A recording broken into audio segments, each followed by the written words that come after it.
Good afternoon. I'm Raj Kanungo, Vice Dean for Graduate Programs at the George Washington University School of Business. I'm delighted to welcome all of you who joined us online to this episode of the George Talks Business Series. Our guest today is Dr. Inderpal Bhandari, Global Chief Data Officer at IBM. Thank you very much for being here today, Inderpal. It's my pleasure, Raj. Okay, let me jump right into the first question. I believe, Inderpal, you are one of the four original pioneers of the CDO, the Chief Data Officer role globally, and the only one of those original four still doing it. Can you give us an overview of your role and talk about the evolution of the CDO role? I'd also be interested in hearing an example or two of what you're trying to accomplish in this role. So, great great lead question, Raj. Yes, it is true. When I first became a chief data officer in 2006, December, there were only four of us doing that role globally. And it is true that of that four, I am the last one standing doing this role. It's important to understand that data roles were in fact done before 2006. I mean, they've actually been done since the 50s or so. I mean, you can think of all the database work that went on once computers were introduced. And there was always somebody in the back room who would be doing data work. But they would be, in a sense, hidden, usually reporting into the CIO, through some chain, and but they would be doing very important data work. What ended up happening, I think in 2002, we had the first appointment of a chief data officer. What ended up happening at that time was that the C-suite recognized that there is some strategic relevance to the data. It's not just the exhaust of running the company, but there is actually things to be learned from the data that could be used to advantage, competitive advantage, business advantage, etc.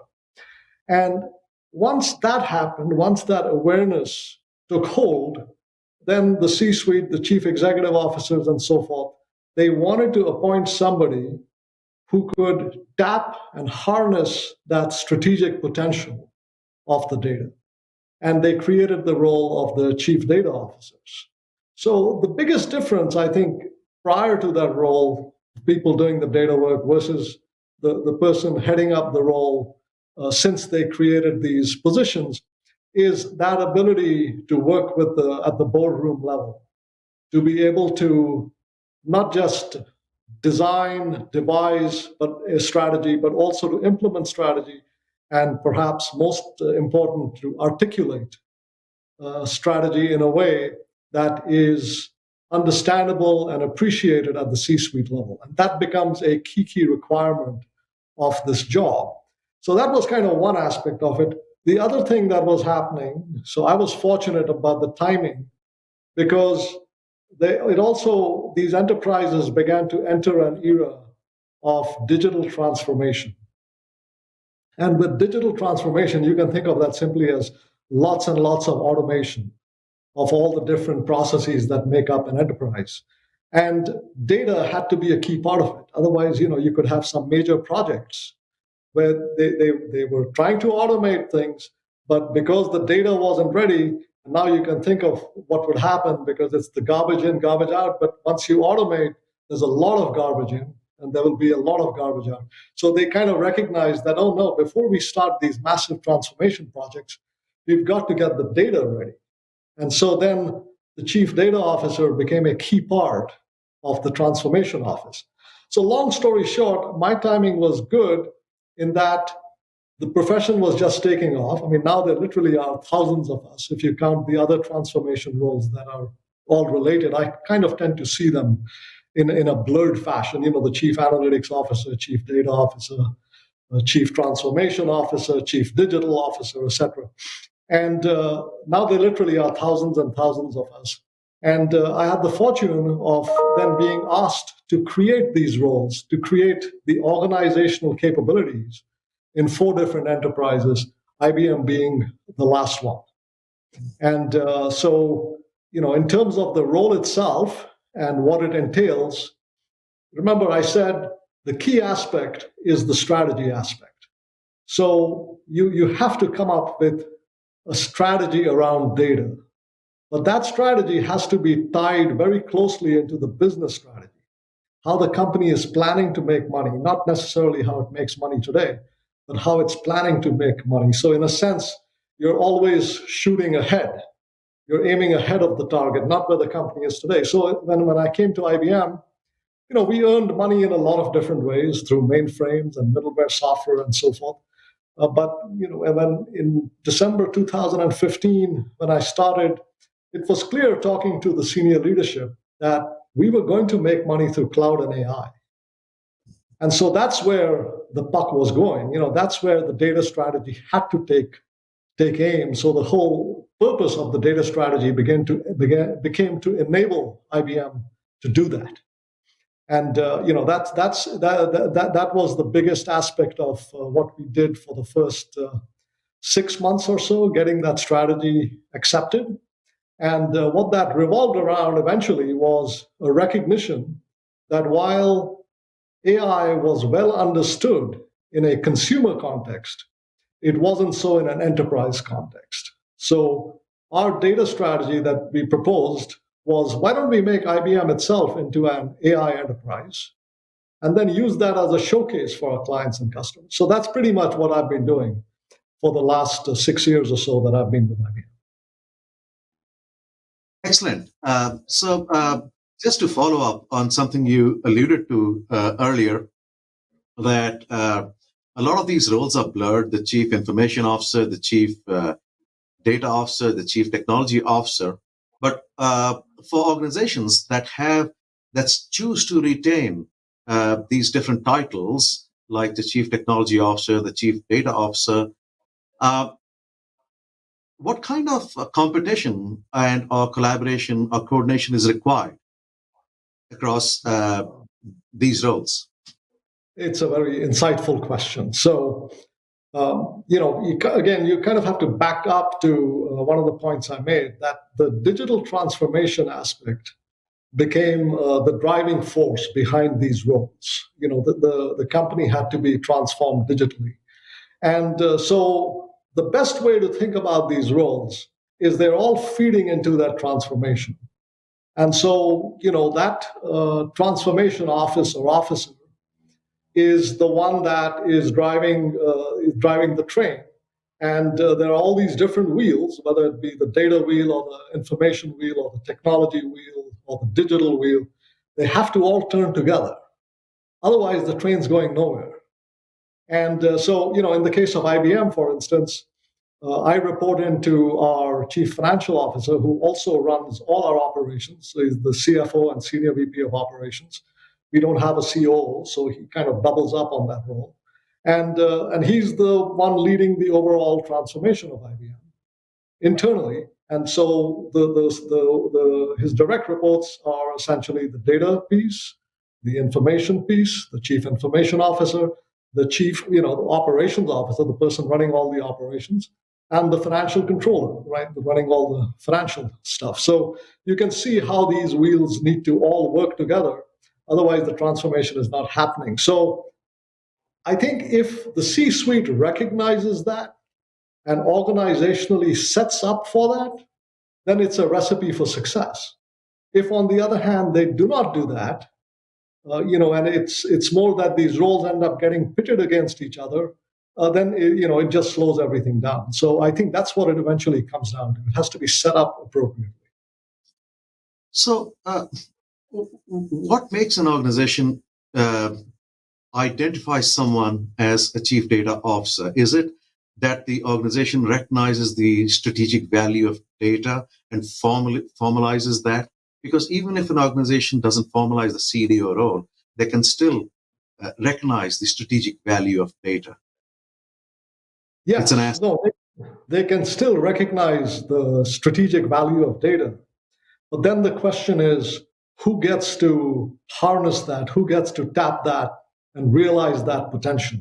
And that's when they kind of back into the chief data officer role.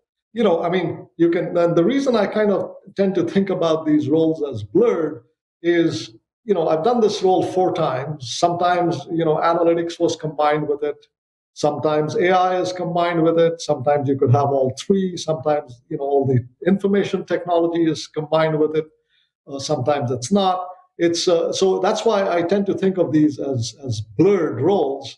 And eventually it comes down to the people that the organization has and their skill sets and their talent levels in these different aspects of work that need to be done. And then you set up the team, the key pillars that are going to take it forward. So for instance, right now at IBM, I have data and I have the internal AI, all the deep learning, all that stuff, the esoteric stuff that goes on, while the business analytics actually reports into my peer, the head of operations at IBM. So I've seen this done many times. It depends on how you end up cutting it, but you have to foster that culture of collaboration as opposed to competition for this to succeed. Excellent. Thank you so much. So let's talk a little more about the use of data and AI at IBM. First, can you tell us more broadly about the company's current approach to using data and AI within IBM? Can you then give us some of the most cutting-edge examples of using data and AI at IBM in terms of what it is achieving, and also what may be some of the pain points? Yes. No, these are excellent questions. And like I said, when we went into the data strategy and we said what we're going to do is we're going to make IBM into an AI enterprise. I mean, in all transparency, we didn't fully understand either what it meant for an enterprise to use AI. It wasn't very clear. Now, in hindsight, 6 years later, it's very clear to us what it means. I mean, what it ends up being is that you have to infuse AI into every major business process for the company. So by that, I mean processes like procurement, supply chain, marketing, research, sales, all these major processes, quote to cash, all the end-to-end processes, they must have AI infused into them. And then you've transformed the company into an AI enterprise. But now you think of what it means to be able to do that, right? There's obviously the data piece. You have to get that cleaned up and ready. There's the technology piece, because if you are doing things with AI which involve heavy duty training, so reinforcement learning, some of the other deep learning stuff that you do, adversarial stuff, there's just a lot of training that needs to be done. And then you're literally running hundreds of thousands of experiments. And so you have to have specialized hardware that connects to your CPUs. So these GPUs, graphical processing units, have to connect to your central processing units very fast. The interconnects have to be very fast. You get into all these engineering details, very technological. And then you've got to use the cloud, and the data might be globally dispersed. You have to bring not necessarily bring it all together, but you have to essentially have a seamless way of operating in all those environments. So technology heavy. Now the key pieces that are less, that are more counterintuitive, at least when we started out. Once we understood it's all about infusing it into business process. So the business process has to become a key part of what you do. Understanding the workflows, understanding where to put in the AI, understanding where you have to have people who are comfortable working with AI, retraining those people, all that stuff has to be taken care of. And finally, the organization and the culture to drive and support all that. So those become the 4 major dimensions, right? So if you don't have the data first culture, if people are still coming back for permission and asking for permission on everything, it's not going to make any difference. You could have automated it, but it'll stop. The process will stop every time somebody runs into something major. So you have to end up having a data first culture where people respect that. You have to have the employees empowered, truly empowered, so that they can go off and make the decisions themselves to make it all flow. So it's a heavy lift across those four dimensions, but together, because if you let them, if you let them diverge, then again everything slows down. So IBM was founded over 100 years ago. And you kind of alluded to how does such a large company and one with such long tenure and wonderful history and a complex ecosystem become an AI enterprise. So, and you also alluded to some steps you carried out to infuse AI throughout the company. So, are there some examples that you can share? And any setbacks? When I say setbacks, any challenges? Because I'm going to follow this up with, of course, IBMs can do it with the democratization of AI. What's the story for smaller or even medium-sized organizations, based on what you respond? Yes. You did ask me that question, and it slipped my mind. So let me come back and address it.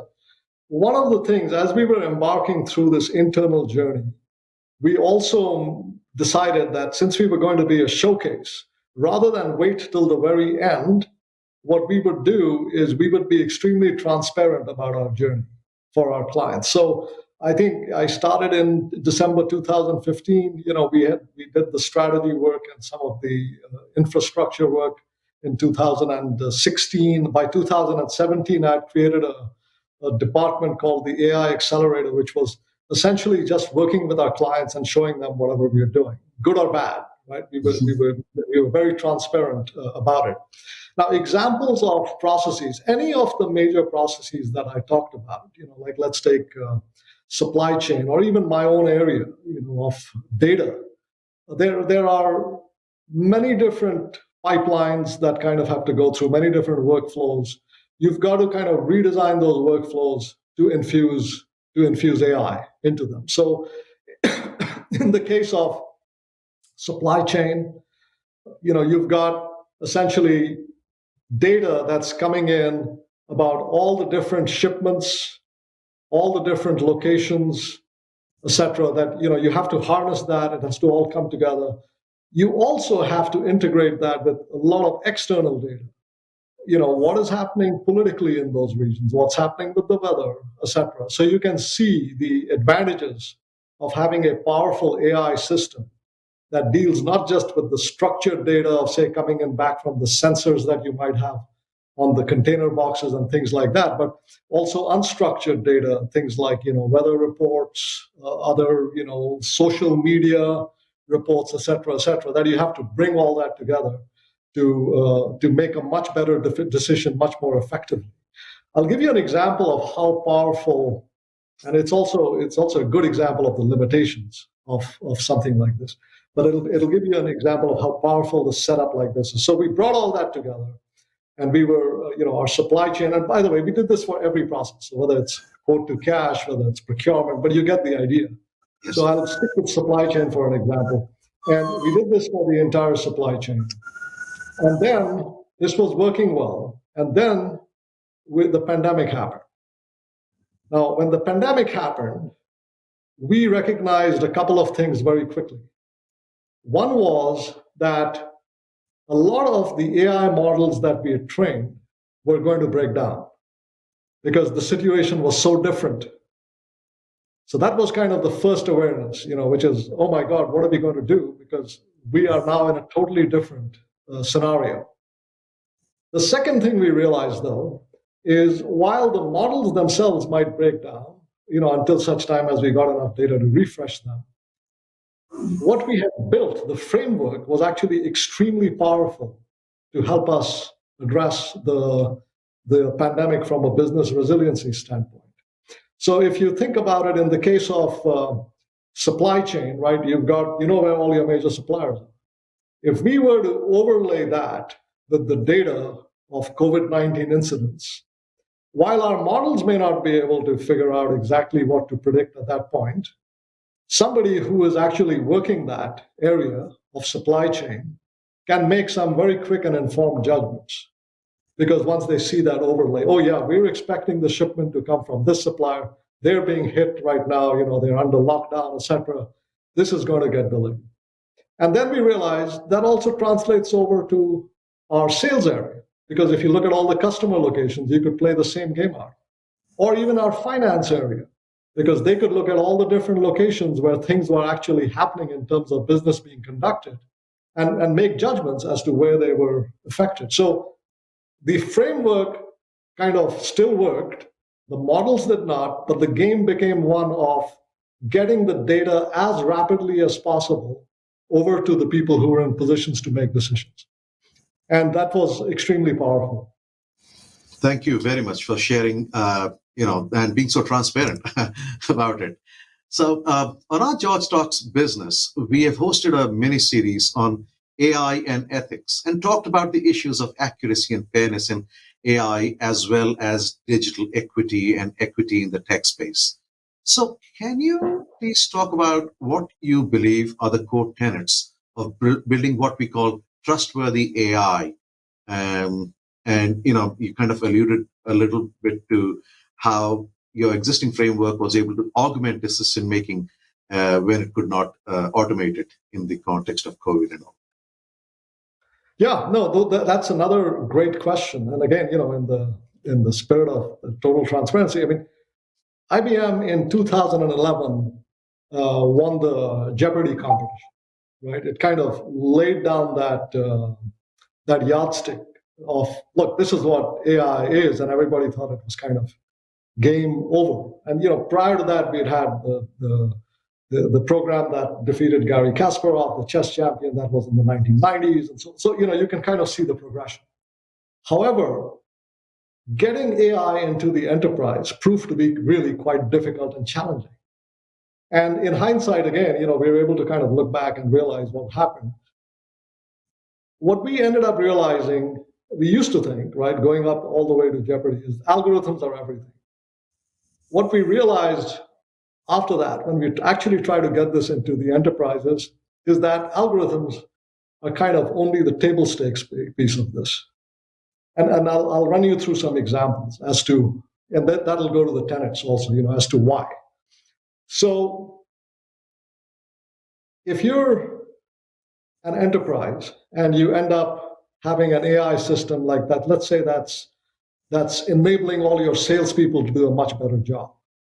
The AI system is essentially taking all the data that you have and that you've amassed externally, internally, all that stuff. And it's essentially gaining knowledge about this, and it's providing insights.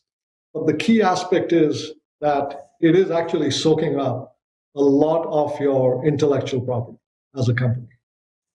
And so now, as an executive of that company, you begin to be concerned. It comes down to, can I really trust the vendor here, or is there a potential for me to be disintermediated? So that's one huge thing right off the bat, right? In terms of the level of transparency that has to be there as to who owns what. So for IBM, we make it very clear: if it's your data, you own it. Not only do you own it, you also own any insight and all insights that we can come up from that data. And so, and you've got to be extremely transparent. So that was kind of one aspect of it. So one major tenet, transparency. The second aspect, which again, in hindsight is all easy to see, but it was hard to discover, and we only did it over time. The second aspect is explainability. If you're infusing AI into a major business process, you've got somebody who's the decision maker for that process. And they are not going to just accept a recommendation that is not explained well. I remember this because my first go around with IBM was at IBM Research. It wasn't in this context, but it was related. I did this computer program that ended up being used by all the coaches of the National Basketball Association. And it came up with these counterintuitive patterns, making suggestions as to what the coaches should do in the game.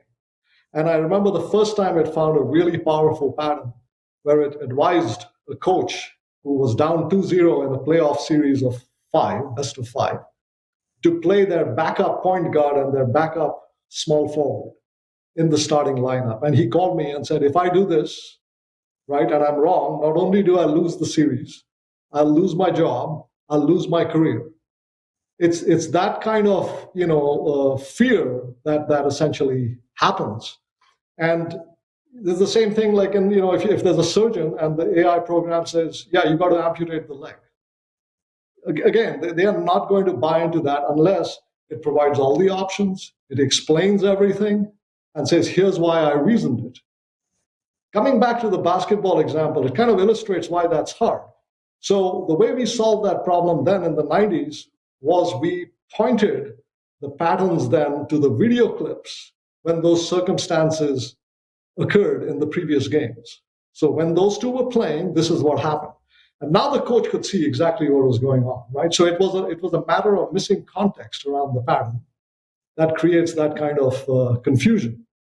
Well, today's AI systems are very good. I mean, they can actually go through unstructured data and extract context, but you still have the onus of putting it all together to bring it to bear on these systems. But it all comes down to explainability, right? So that's another key aspect of these systems that have to be built. And I would argue that these aspects are as powerful, if not more powerful, than the actual algorithms. And we're kind of finding that out. Then the other tenets that come in have to do with sensitive data. If you're dealing with data about people and you're running an AI system, it's not sufficient to just say that, you know what, let me find out what the sensitive data is and I'll protect that. Because many times these systems will infer things that are sensitive while the starting point may not be sensitive. So there's a very infamous example by now of a major retailer that was scanning through shopping patterns and then ended up identifying a young lady who was pregnant, and actually sent her some stuff. Her father finds it. You can imagine kind of what happened. Her privacy was totally invaded. And so the privacy aspect becomes front and center. Similarly, while staying with people and people data, fairness is a key aspect of it.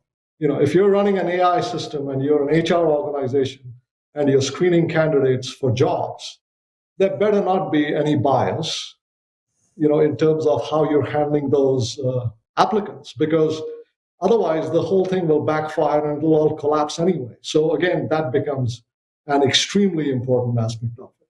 So privacy, fairness, transparency, these are key tenets. Explainability, key tenet. The one more I would add is robustness. There's a big pipeline that goes into these systems, right from starting with the data and its quality and its provenance and all that stuff, all the way to the models and how well they are refreshed, etc.